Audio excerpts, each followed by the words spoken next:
Hello, and welcome back to another episode of TEW 2020 WWE. Backlash and NXT Takeover in Your House are done now, and moving on to May. We're aiming towards the next two pay-per-views. I think I'm going with Battleground for Raw on Saturday, and then on the Sunday we will have No Mercy between Smackdown and NXT. And we're starting, as we always do here, with Monday Night Raw. We start the show. Out comes Edge. He's in a very good mood, having beat AJ Styles last night to retain. And he's talking before being interrupted by Daniel Bryan. Daniel Bryan comes out. Yes, the fans very happy at this. Then Bryan gets in the ring. He congratulates Edge on winning the title at WrestleMania, on beating AJ Styles. He says him and Edge, they had very similar careers, reaching the top, being world champions, and then having it all crash down around them, both having to retire, then both fighting back, both coming back to do the sport that they love. And Daniel says he understands Edge, he knows where Edge comes from, and Edge, he sure understands Bryan. And he has a lot of respect for Edge. But, like Edge did, Daniel Bryan also has a lot of unfinished business, he thinks, with that WWE Championship. And Edge kind of smirking as Daniel tells him, I want that championship, Edge. And the fans are very happy, as you'd expect, at the prospect of Daniel Bryan and Edge, before AJ Styles interrupts himself, comes out. He's no, he's not happy. He says last night, Backlash, that was a fluke. That was a joke. Edge didn't deserve to win that. Edge didn't deserve to beat him. And he says he wants another shot at Edge to put things right, so things can end how they should have ended at Backlash. And Daniel and him kind of begin to square up. Out comes Seth Rollins, the Messiah. He says, wait a damn minute out here. I'm done waiting in line. I'm done waiting my turn. It was bad enough AJ Styles getting a shot ahead of me. Why does Daniel Bryan get it too? What's he done around here? I am the Messiah. I am WWE. I deserve an opportunity at the WWE Championship. All three men kind of arguing in the ring as Edge kind of quietly lets himself out. He gets onto the ramp, he gets his mic, and he says, you three want a shot at my title? Earn it. Setting up the main event for tonight, which hopefully will be a really good match. AJ Styles versus Daniel Bryan versus Seth Rollins. Triple threat #1 contendership match between three amazing superstars. An 83 for the segment. Really good segment rating there, as expected, to be honest, between these four superstars. Get the shot to a good bang. And then we go backstage. Drake Maverick, in his office, slams in MVP. Not happy. He says, listen here, after WrestleMania, you screwed my boys, Cedric and Ricochet. And now, they want a shot to take back what was theirs, the Raw Tag Team titles. We flirted with that idea with NXT, but no, we want the Raw Tag titles. We want prime time for my boys. Drake kind of mulling over when in walks Breezango, Fandango, and Tyler Breeze. They see what's going on, and they say, we'll fight him. MVP looks happy. Drake Maverick looks a little bit relieved about having to make a decision here. And the match is set for later tonight. The MVPs, Cedric Alexander and Ricochet versus Breezango for the Raw Tag Team titles for 54. And then next up, Killian Dain versus Timothy Thatcher. Timothy Thatcher, of course, the new hardcore champion. And he gets the win here in the hardcore match with Killian Dain. 55 for the segment, 61 for Thatcher, 33 for Dain. Timothy Thatcher getting a lot of aggression out. Then afterwards, he gets onto the mic. And he starts talking. He's winning the hard title. His actions against RVD last night. He said, there seemed to be this expectation that RVD would beat me, that I should have some sort of respect for RVD. And I don't get it. What's RVD done? Not ever. Lately. Because all I've seen him do is tap out on the mat against me. So why should I respect him? Why shouldn't he respect me, the hardcore champion? So yeah, after I beat him, after I showed that I am better than him, I took him out. Because he doesn't deserve to be in the ring with me. He doesn't deserve to be in the ring with this hardcore title. My hardcore title. And me and RVD were going to go on just fine as long as he stays away from me and my ring. For a 54 Thatcher, sending out the message to RVD before we go backstage. Chad Gable and Murphy. Chad Gable walking, bumps into Murphy. He says, I've been looking for you. I'm sorry our match last week ended like it did with Cesaro's interference, but I want to finish what we started tonight. And Murphy kind of gets up, kind of looks and Chad and says, let's do it then. For 75, later on tonight, it looks like Chad Gable and Murphy once again in Chad Gable's US Open Invitational. Before we go back to the ring, and Drew McIntyre comes out very angry. He's just demanding Bray Wyatt, The Fiend, either of them come out right now. He wants to know what happened to his friend Sheamus. He wants to know what Bray Wyatt and The Fiend's problem is. He wants them to come out here and answer to him right now. But no one does. And Drew is getting ready to get more and more angry. He says, you know what? If you won't come out here, I'll come find you. For an 80 as Drew heads to the back. Whilst we have our next matchup for the Raw Tag Team titles, as mentioned, Breezango versus the MVPs. And Breezango retain the titles. Tyler Breeze pinning Cedric Alexander after the supermodel kick into the Falcon Arrow. Breezango with the second defense of their tag titles. Performance-wise, Cedric and Ricochet fit the 61 and 55, 52 for Tyler, 50 for Fandango, pretty good, 57 for the segment. Happy enough with that. Breezango retained the belt as MVPs. Not having a lot of fun these past week or so.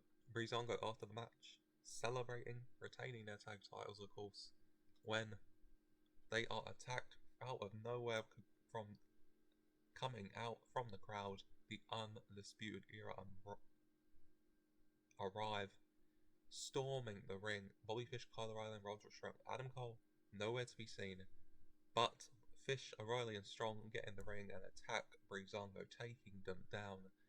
Before the three members of the Undisputed Era that are here pose just above Fandango and Tyler Breeze, prone bodies for the 61 UE, sending a message as they arrive on Monday nights. Then we go backstage. Drew McIntyre walking around looking for the Fiend when he stops. It looks like he sees something out the corner of his eye and he approaches, and it is shown to be Bo Dallas. And Drew kind of looks at him with that very angry look on his face still, and he says, if Bray doesn't want to fight me, you'll have to do. For an 82, Drew setting his sights on Bray Wyatt's brother, of course, here, Bo Dallas. As next, we start a new segment we're going to be doing here, the Virtuoso Show, starring, of course, Deonna Purrazzo, who invites her guest out, Asuka. And Deonna says to Asuka, congratulations on beating Shayna Baszler at Backlash.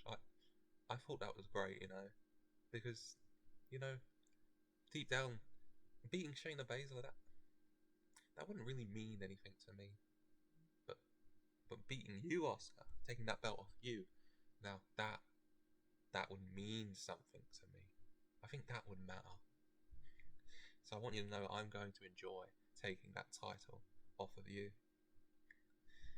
Asuka kind of bemoos, as for 51, as Asuka just ready for a match next up. Asuka versus Chelsea Green, and Asuka having the advantage as you'd expect, when out comes Lana, finding a bit of a distraction, gets up on the apron shouting, the official going over to stop her, as from behind Deonna Purrazzo hits Asuka, dazing her, allowing Chelsea Green to hit the Van Prisia and get the shock win. Chelsea Green defeating Asuka for a 37. 47 for Asuka, 41 for Chelsea Green. Chelsea Green sustaining an injury, sadly, a strained trapezius. Hopefully that won't keep her out for too long. After the match, Deonna Purrazzo, Chelsea Green, now nursing her injury, and Lana go up the ramp together, very happy, gloating over Asuka as an angry Asuka looks at them heading up the ramp from the ring for a 51. And then next up we go backstage to the Sky Pirates, who of course retained their women's tag titles at NXT TakeOver in Your House, and they bump into the former tag champs who they beat at WrestleMania, Bayley and Sasha Banks. And Bayley and Sasha make it very clear that they want those tag titles back. Of course, the tag titles being defended at the Raw pay-per-view this month, Battleground. So Raw women's tag wise needs a challenger, and Bayley and Sasha making clear they want that to be them. Io and Kairi looking happy at the prospect for a 70. Very, very good segment there. Before next, Bo Dallas versus Drew McIntyre for a 52.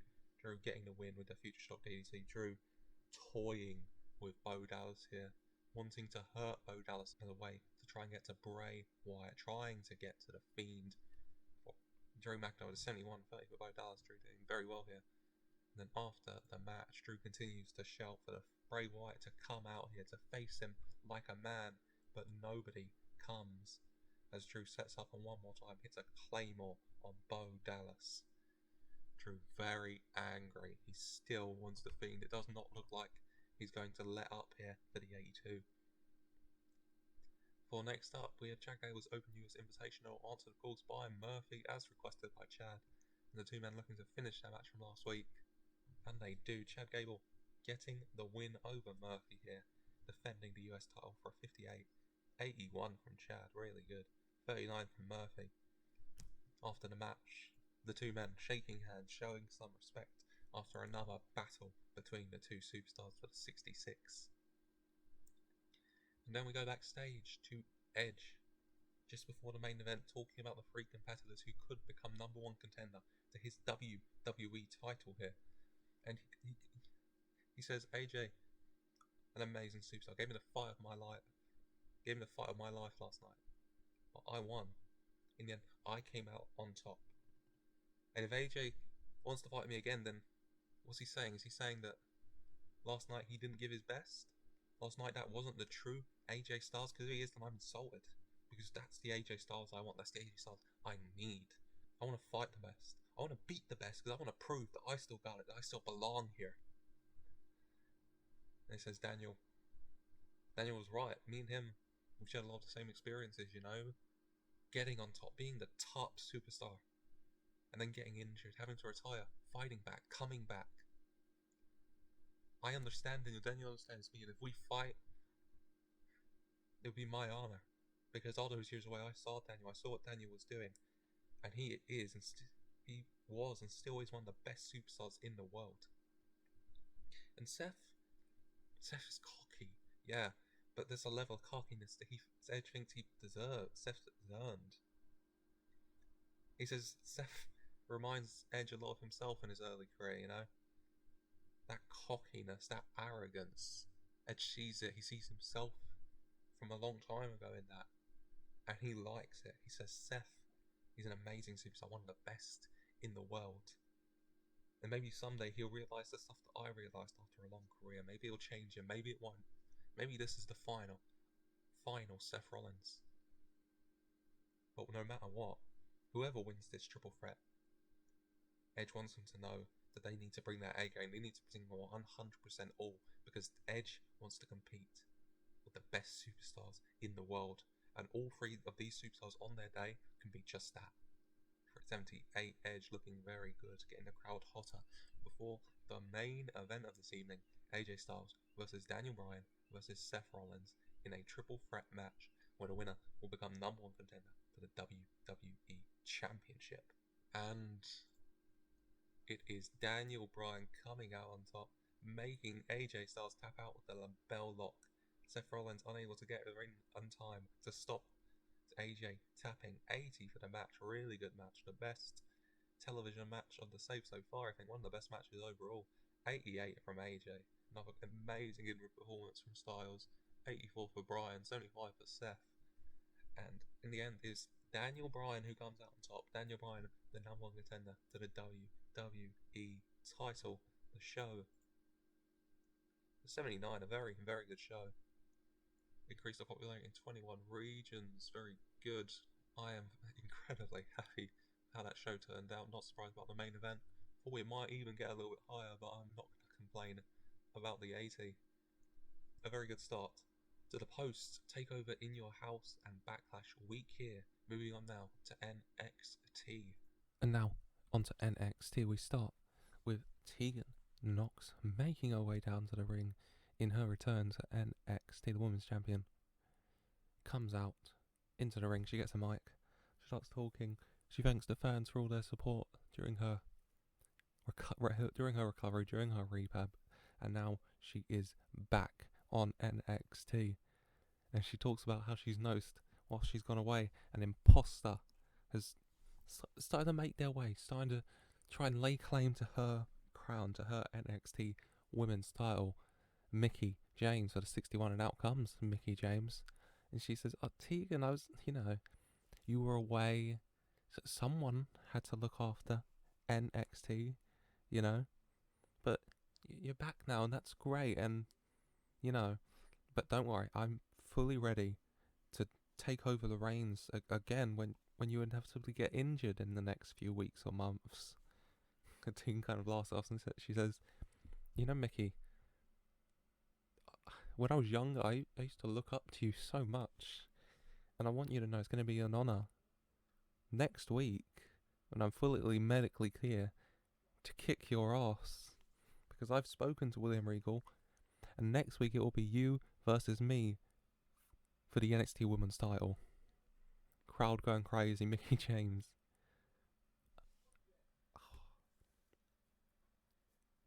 Mickie James a little shocked, but she seems happy. She kind of says, "Good. I can finally show everyone once and for all what a real leader looks like around here for a 55.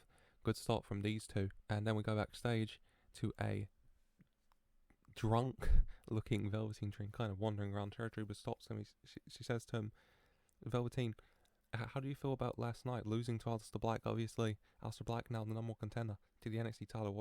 What are your thoughts? What are you going to do next?" And Dream seems a little annoyed. He pulls down his shades. He says, What did you say to me?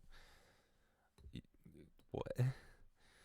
And then in walks Damian Priest, and he says, "Whoa, Velveteen, maybe you should go home, man. Go sleep it off. I've been there. I mean, not like this. Like, obviously, I can handle my drink, but." Dream very angry, saying, "I'll talk, huh? Why didn't you face me, huh, tonight? You me, yeah?" 59 Priest says, "Whatever, man."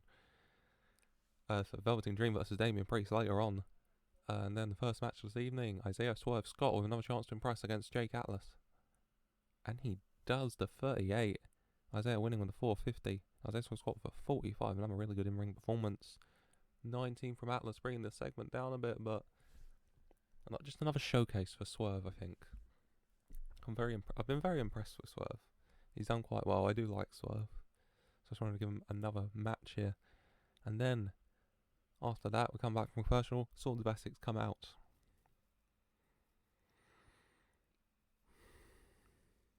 Of course, the Swords of Essex, the inaugural Cruiserweight Tag Team Champions. They're very happy here. NXT this week, coming from Scotland. So, a bit of a British crowd. So you'll get some good reactions, of course, for the English champion. Some negative, because it's in Scotland, but oh well. And they say 2 nights ago at In Your House, they beat the MVPs. They proved they were better than them. They are the Cruiserweight Tag Team Champions. And they've celebrated. That's so great. But now they've set their sights on another problem. Another team who've pissed them off. The Colognes, who attack them from behind, who align themselves with the MVPs. They asked the Colognes to come out. But it's not the Cologne for 58. It's not the Colognes that come out. It is Gallus, Mark Coffey, and Wolfgang, of course, the NXT UK Tag Team Champions, to a massive cheers. Of course, both of them from Scotland. Bit disappointment on the 39 segment, but Gallus say, "Is this it, huh? We sit in NXT UK, whilst you two are left as what? This is what they want to represent their tag team division.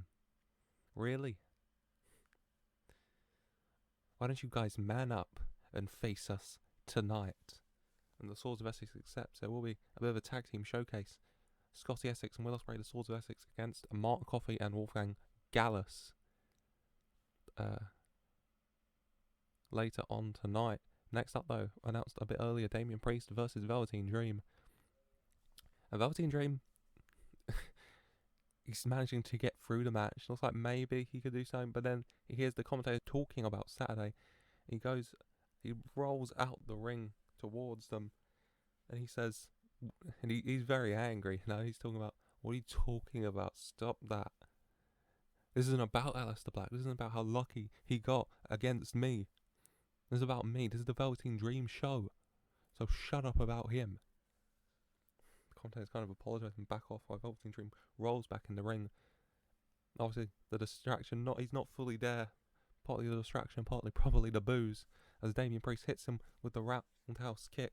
Velveteen Dream dazed, allowing Priest to grab him from behind and hit the Reckoning. For the 47, Damian Priest getting the win. Disappointing the segment rating, but in-ring performance-wise, 59 for Dream, 56 for Priest. Very good from both of them. That was probably the face-heel dynamic mainly, and the lack of a storyline, but oh well. Damian Priest getting the big win here as Velveteen Dream suffers defeat again. And then next up, another match, Humberto Carrillo against Toni Nese. 38, Carrillo getting the win, 38 in performance, very good from Humberto. Called the crowd a little, but oh well. Humberto coming out on top. And then we go backstage for an interview with Damian Priest for a 72. Damian Priest very happy, saying that it was nice to go out there and teach that bum a lesson. But now Damian Priest is looking forward. He says the goal is what it's always been. To win matches, to win titles, and to ensure that the name Damian Priest lives forever. Very good work from Damian Priest tonight. As next up, we have the Tag Team Champion Showcase of sorts announced earlier. The Swords of Essex, the Cruiserweight Tag Team Champions versus Gallus, the NXT UK Tag Team Champions for a 53. Very good match. 64 for Ospreay, 59 for Scotty, 35 for Wolfgang, 30 for Coffey. That rhyme? And it looks like the Swords of Essex might get the win here. Will Ospreay sitting up on the rope, sitting up on the top rope, turns around looking like he's going to hit a moonsault of some sort, when out of nowhere, Primo runs into the ring, jumps up onto the top rope, and hits a backstabber off the top onto Will Ospreay. As the Swords of Essex win by disqualification. Scotty Essex on the outside of the ring gets up onto the ring apron. Looks like he's going to get in when from behind Epico out of nowhere jumps onto the apron, jumps behind Scotty Essex and hits a backstabber to the mat. The Colognes coming out on top of the Swords of Essex here out of nowhere as both of them are down for the 53. I'm happy with that. A nice showcase for the two separate NXT Tag Team Champions. And then we go backstage. Rey Mysterio walking around. He's got a little celebration planned for in-ring later for 78, and he bumps into Humberto Carrillo. Humberto congratulates Rey, says he always looked up to Rey, and he says it would be his honour to face Rey Mysterio, and Rey Mysterio accepts. So it will be Rey Mysterio versus Humberto Carrillo next week for a 78. Rey Mysterio very well here. As next up, okay, I forgot to build this up in the show, but earlier in the show, he had Keith Lee walking around backstage, and he bumped into longtime best friend and also rival Dominik Dijakovic, and the two went back and forth, and Dominik said that if Keith's not busy tonight, why don't they have a go? And Keith accepts. So next up will be Dominik Dijakovic versus Keith Lee for the NXT North American title, and Keith Lee getting the win when Cameron Grimes ran in, making a nuisance of himself again for Keith Lee as he ran in and hit a cave-in out of nowhere on Keith Lee. 50 for the match, 61 for Leeds, 35 for Dijakovic, Dijakovic after the match, checking on his friend, whilst Cameron Grimes runs off near his hiding place. I don't think he particularly wants to fight with either of these men, but he's still got his sights set on that North American title. And then we have Rey Mysterio's championships celebration. He's in the ring. He thanks the crowd, the fans, for their support. He says being the Cruiserweight champion again is such a high honour for him, and he hopes it is a long reign. But then out comes El Hijo del Fantasma. Of course, the man Rey Mysterio beat last night. He applauds Rey. He congratulates Rey, says Rey gave him the fight of his life, and Rey Mysterio came out on top at TakeOver in Your House on Saturday, 2 nights ago. And Fantasma says that whenever Rey Mysterio wants to go again, Fantasma is there and ready for it. As the two men shake hands again, when out comes Andrade. First time he's been seen since WrestleMania, since his defeat to Angel Garza. He's with Zelina Vega. And Zelina says, Rey Mysterio, Fantasma, such great superstars, such great luchas. But if there's one superstar who's above all others, one superstar who should be the face of the WWE, of the Cruiserweight division, it is Andrade. They both make their way to the ring, Andrade getting in. Andrade ends up looks at Rey Mysterio and he says, I want that, pointing to Cruiserweight title.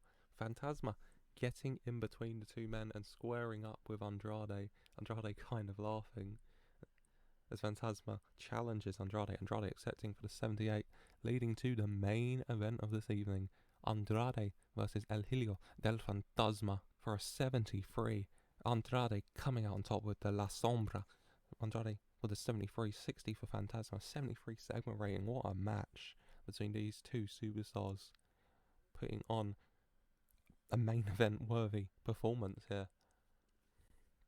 And then after the match, Rey Mysterio gets in the ring and checks on Fantasma, whilst Andrade, Zelina Vega go up the ramp. Andrade signalling round his chest where he wants the Cruiserweight title to be for the 76. Great work from the Cruiserweights here. And then we have a little preview for next week of some of the matches. Of course, we got Tegan Nox versus Mickie James for the NXT Women's Championship. Cameron Grimes will take on Dominik Dijakovic after interrupting his match tonight with Keith Lee and attacking his best friend. And Rey Mysterio will face off with Humberto Carrillo. A night jam-packed with some great action. I'm looking forward to it for a 60. And then the final segment of tonight, Aleister Black makes his way down to the ring and he simply says, Cross, come out here. And that he does. Karrion Kross and Scarlett making their way down to the ring. Karrion Kross and Aleister Black facing up, head to head. It looks like this could get into a fight right now for a 69. But then out comes Velveteen Dream again. Still very drunk looking. Kind of struggles a little bit. Stumbles a bit on his way to the ring. Eventually gets in. He goes up to us and asks, like, what are you doing here? This doesn't concern you. Velveteen Dream saying, it's okay, it's okay. I got you. I got you, my best friend, I got you. And he looks at Kross and Scarlett. And he looks at Black and he winks at him. Not like a subtle wink, but a very obvious wink, because obviously quite drunk when Velveteen Dream hits a super kick on Scarlett. It looks like he might have been going for Kross, but obviously he's not fully with it, and he's accidentally landed it on Scarlett. Scarlett going down. Karrion Kross looking down at Scarlett, and then very angrily looking at Velveteen Dream.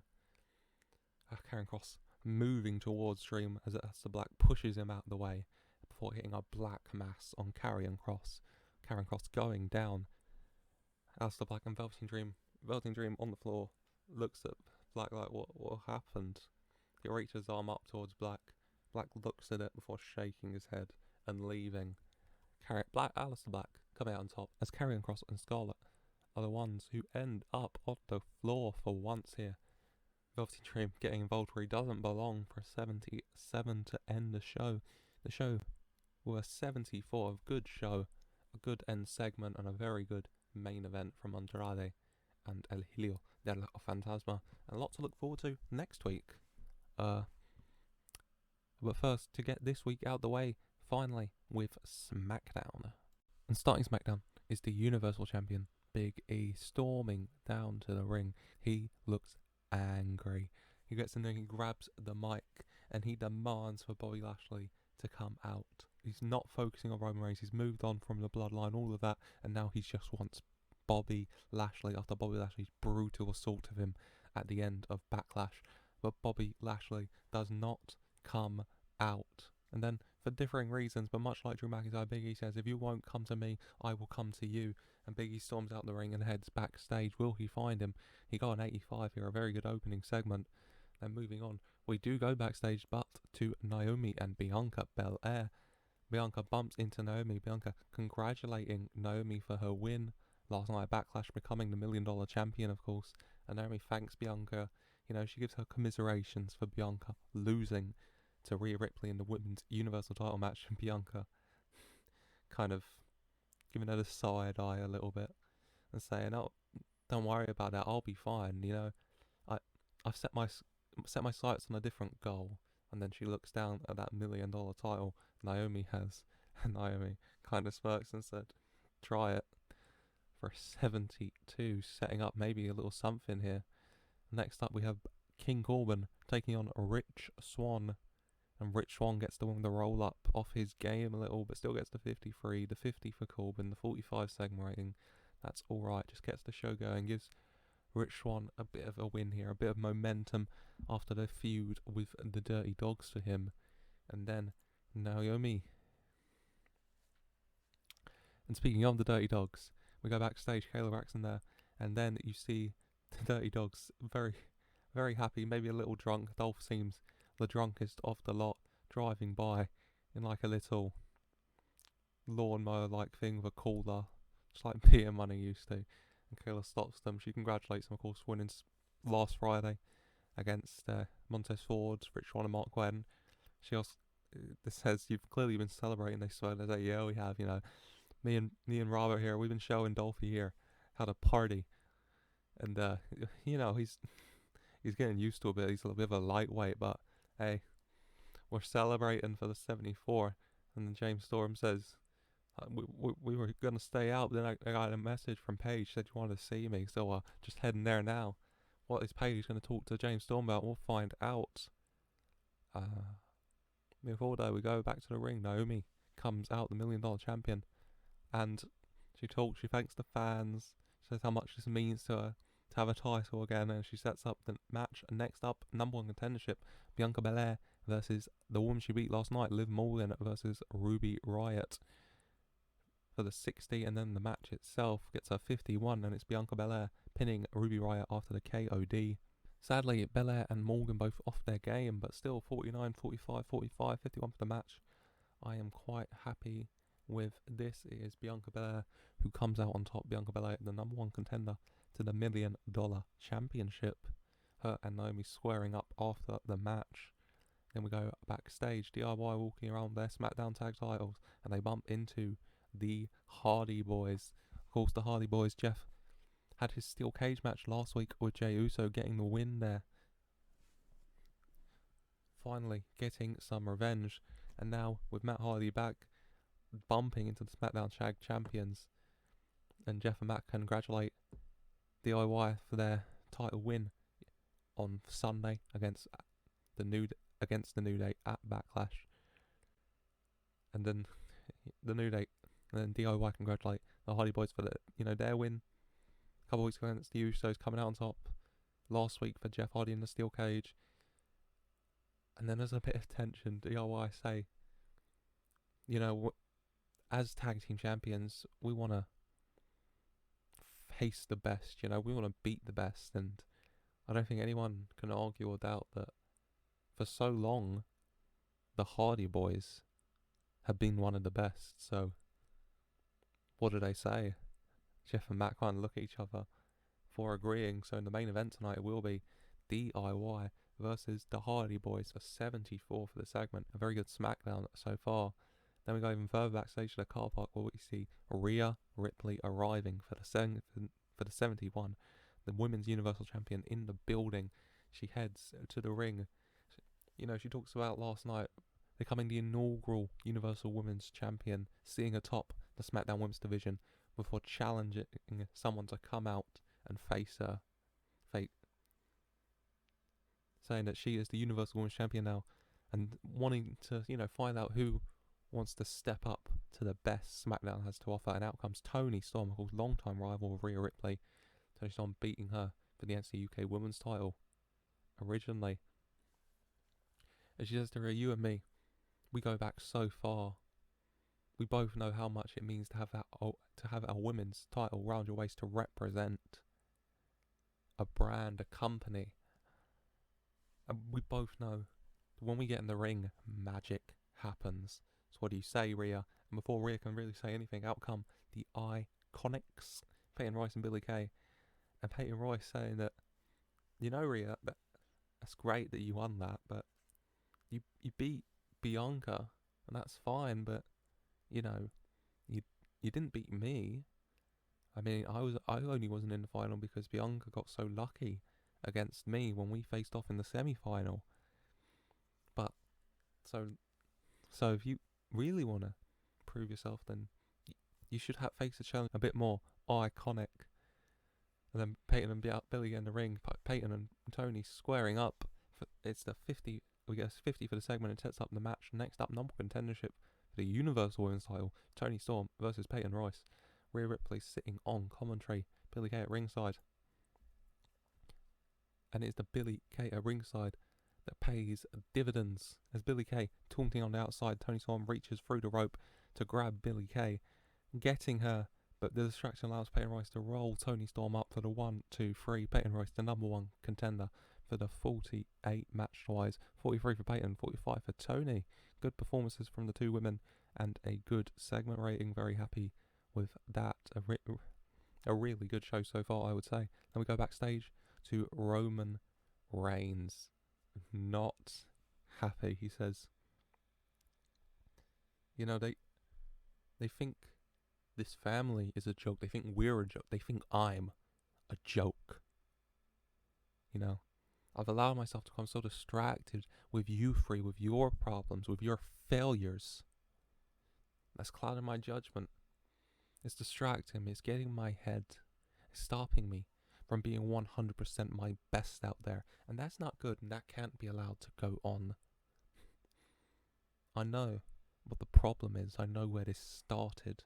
I know where the infection is for us, for this family. And since none of you are able to deal with it, I'll do it. For 76, Roman sending a strong message to his group here before we go back to the ring. Thaddeus Bullard and Paul Heyman, newest members of SmackDown, Thaddeus Bullard, the Intercontinental Champion. Paul Heyman introduces him. They're talking about how they're on SmackDown here now, and they invite Apollo Crews to the ring, and he obliges. He comes out.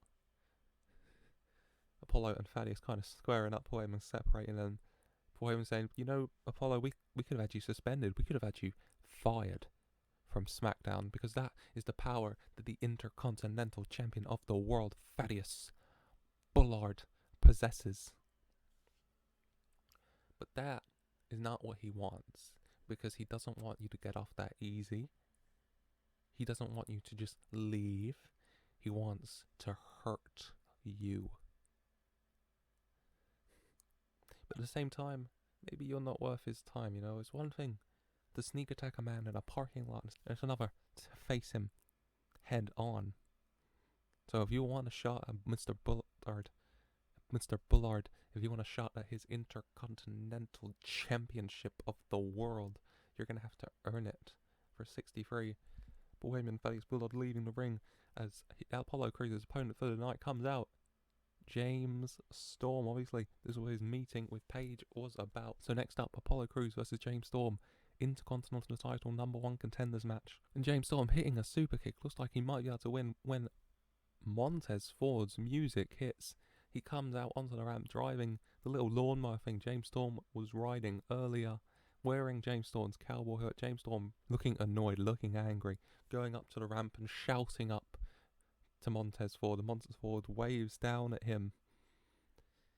And the distraction allows Apollo Crews to regain himself, turn James Storm around and hit the spin out powerbomb for the 1, 2, 3. Apollo Crews officially the #1 contender to Thaddeus Bullard's Intercontinental title, immediately climbing out of the ring after the match and squaring up with Thaddeus Bullard. Thaddeus Bullard standing up from his chair at the announcer's table to do the same.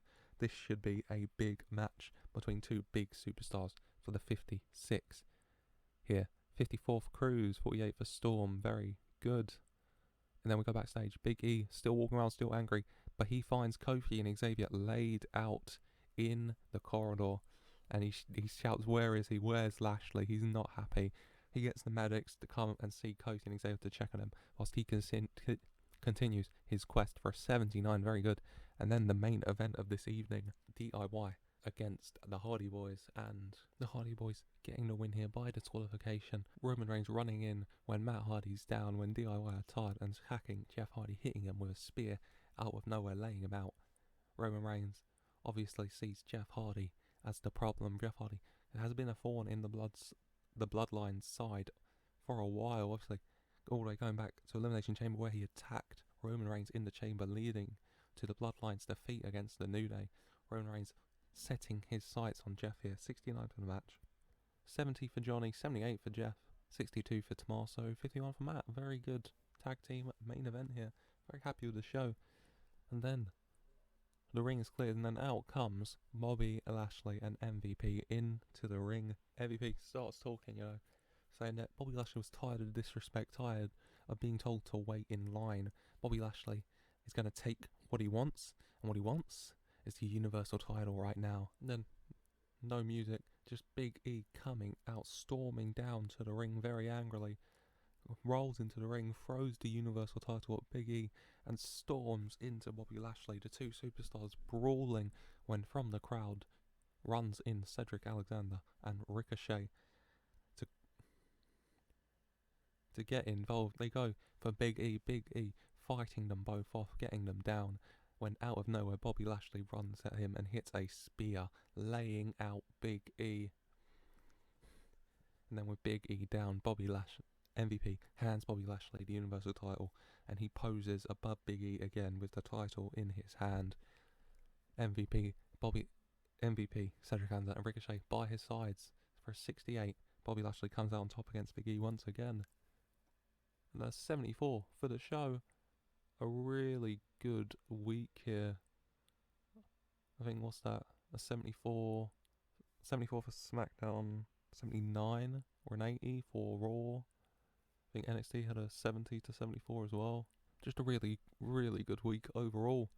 And that is it for it. If you've enjoyed, please like and subscribe for more. And thank you for watching.